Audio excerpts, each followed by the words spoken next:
This will help you.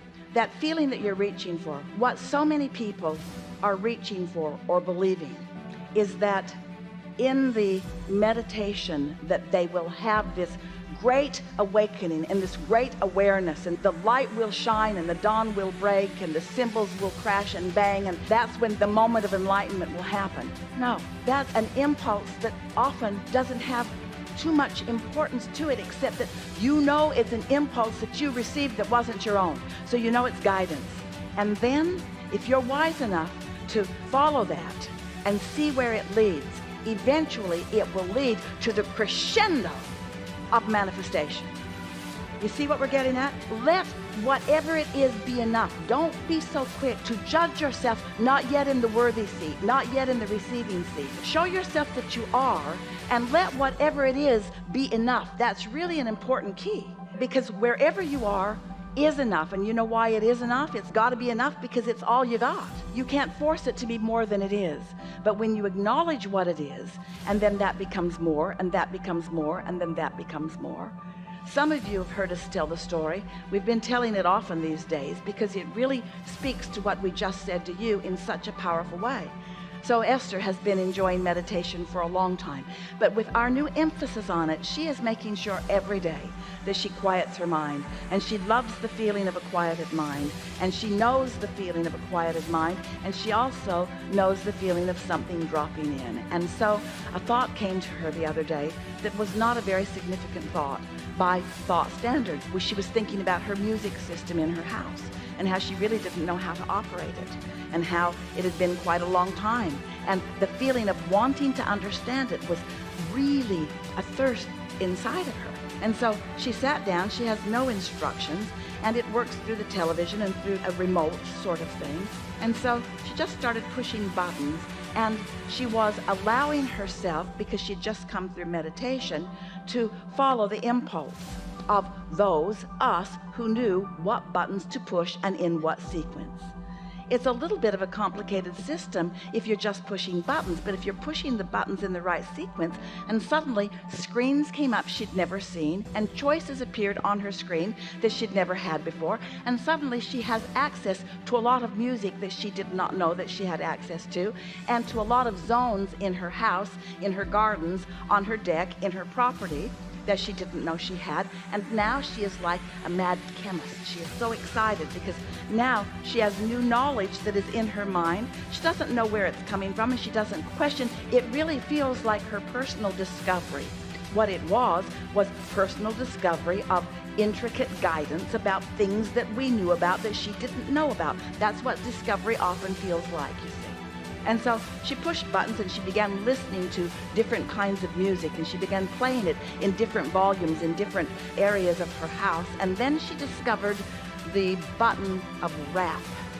And when she pushed it, everything felt like it was transforming to her, in the sense that it was unfamiliar music, unfamiliar tempo, unfamiliar everything, and she turned it up loud in every room. And in every speaker, in every outside speaker. The entire neighborhood was rapping for a little while. And then she moved on. She turned it off. She went on with her day and did other things. And she didn't stop to think at all about that being inspiration.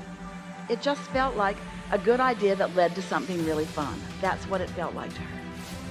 So the next morning she awakened, she meditated, and when she came out of meditation, the thought that dropped into her head was how much fun it would be to move the furniture around in her house. And there's a lot of it. There are two houses side by side. A thirst to do it, a sort of ravenous feeling about it. She wasn't thinking so much that she was receiving. It just felt like the best idea she'd had in a really long time. It felt like such a good idea. Didn't feel like stopping world starvation. It didn't feel like world peace. It felt like moving the furniture around, and how fun that might be. And so she knew she couldn't move it around herself. So she got online and found someone who could, called them.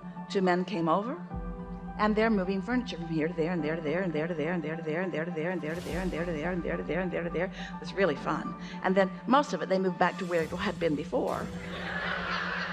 because it really was in the right place, most of it. But oh, it was so much fun seeing it in all those different places and experiencing the fun of these very strong people who seemed delighted to just move it anywhere that she thought she might like it to be moved. She felt like she was sort of orchestrator of the universe. Over there, please.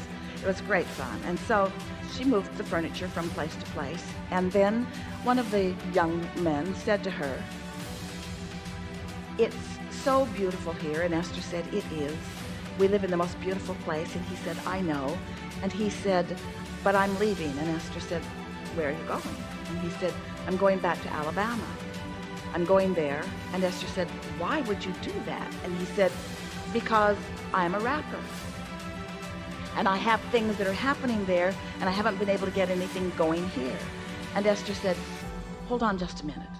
So she goes in the other room, pushes her buttons, turns everything up loud in all of the garden, and here comes rap. And she goes back out into the room where they are, and his eyes are very, very big. And he says to Esther, "What do you do?" And Esther said, "I'm a teacher." And he said, "What do you teach?" And Esther said, "I teach rap."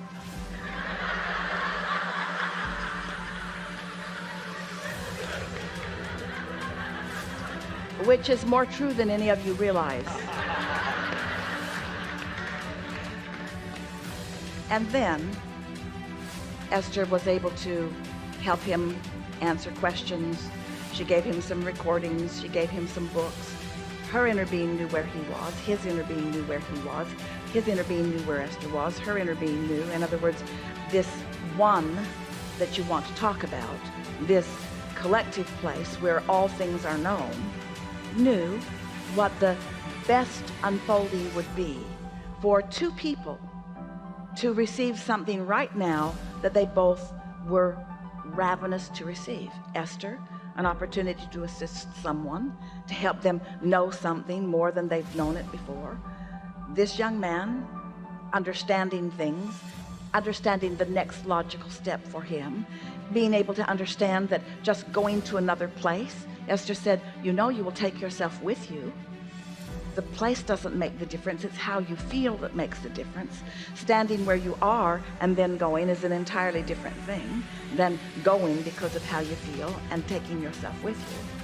And so what we're getting at here with you, and we know that you are hearing it. We know that you are understanding that our primary point is that when you sit to meditate and you know that you are, and you trust the information, trust the information that, trust the information that, trust the information that, trust the information that, trust the information that, trust the information that comes. And the reason you're able to trust it is because you're not asking it to be the answer to all things at once. You're not asking it to be the answer to everything that you're wanting to know. You're not even asking it to be the answer to the most important questions that you're holding in your heart. You're allowing it to be the answer that you're ready to hear. And you're trusting that your inner being knows the answers that you're most ready to hear. And you're trusting that not only does your inner being know the answers that you're most ready to hear, but your inner being is never judging you that you're not ready to hear other answers. That your inner being knows that there are specific, deliberate paths that are contoured just for you because of the combination of desires and beliefs that you uniquely hold, you see. That's why no one can write a book that leads everyone. That's why there's not one process that works the same way for everyone. And why would there need to be when you have this infinite intelligence within you that knows you and cares about you and knows everything that you're asking about and is able and willing to guide you? The question is, are you in the receptive mode? That's the only question that we want you to really find the answer to. As you're moving about in the hours that we are still together in this forum and beyond, ask yourself often, am I in the receiving mode? What receiving mode am I in? Am I receiving from my source energy, or am I receiving from some spin-off of man's conscious thought? And once you start correlating this, once you make the logical connection between what you're doing vibrationally and what you're receiving, and then you have enough faith or trust in your own connection, that you're willing to follow the impulse, whether it's a silly one or whether it's a grand one, and then you are able to witness the results of it as the proof. Trust first, alignment first, feeling first, emotion first, connection first, alignment first, knowing that you're aligned first, trusting first, emotional first, knowing what the emotion feels like, knowing what the emotion is supposed to feel like, knowing what the emotion does feel like, trusting that you're in alignment, and then in alignment, and then that's all you need to know. That's all you need.